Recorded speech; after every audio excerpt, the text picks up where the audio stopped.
Shalom everyone! So dito po kami sa Dumus Galilee Hotel mga kapatid. Ito is a Catholic hotel pero ang ganda. Yan o. Parang naka-doom. Doom. Okay. Lawak. Tapos dito maganda yung panoramic view ng Galilee. Punta natin sa loob. Ito po yung entrance. Ayan. Ito po yung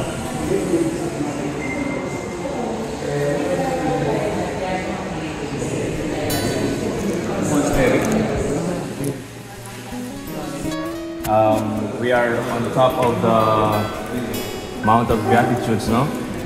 And where Jesus taught his disciples, and also during when he sent them to announce to the whole world the good news, they are also in this same spot. So this house is called Domus Galileae. It means that the house of Galilee, and it's run by the charism of the Catholic Church, the Neo-Catechumenal Way. So usually in the Neo-Catechumenal Way is a charism of the Catholic Church.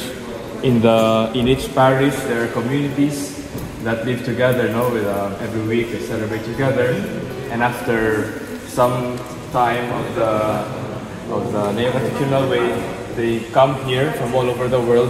For example, now there are pilgrims from Paraguay, from Mexico, so they come here for a pilgrimage, and so we house them here. And this house started in 1999, and then on the year 2000, the Pope John Paul II, which you see there, he has a statue there.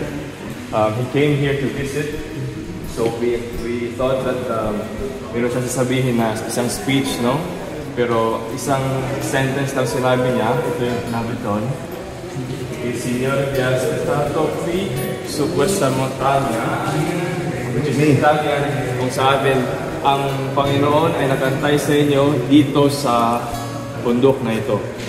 So ito ang sinasabi na namin parang para sa mga pilgrims na dumarating at para din sa mga bisita, no? Para sa inyo. Na ang Diyos ay nanguna na at na inantayin niya kayo dito sa bundok na ito. So I am Rafael. I am from the Seminary of Manila. oh, Angel. So I come here for supposedly a year, but I will make a second year here. So in order to guide the visitors here and also the Jews that come. So nag-aral ko ng Hebrew para mag-tour sa kanila. So hindi ko na-expect na may mga Pinoy dyan ang first time. Oo, kasi 14th day ko pa lang ngayon. Okay. Kasi I was 1 year in Jerusalem and then now. So taga saan ka kayo? Mix, iba-ibang bansa. Iba-ibang bansa ng Pilipinas. Saya.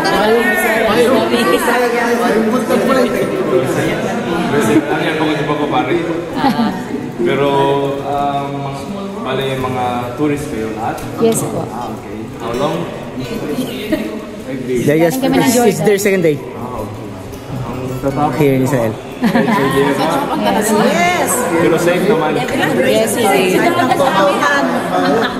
Sige, so ito yung reception. May tubig na may dito sa left. So we will go to the sanctuary of the Word.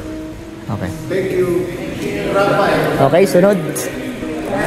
So, ayan mga kapatid. Si Brother Rafael, isa po siyang seminary student from Cebu. So, dito po siya yung work niya is to, ayan, i-tour kami. So, ito po yung pinaka... So, ingatan po sa stairs. Okay. Pili kayo niyo po. Huwag lang niyo po i-upload na yung video. Ay, okay, sige. Okay. Kasi naiya ako sa... Okay. internet. Pwede mo video pero wag lang po i-upload kasi. Okay. Ayaw Wag lang isa. sumika. Wala na lang yung friend. Wala na lang yung teacher. Sige po. Ganda. Mga chairs nila, ang ganda. Ganda naman ng chair nila.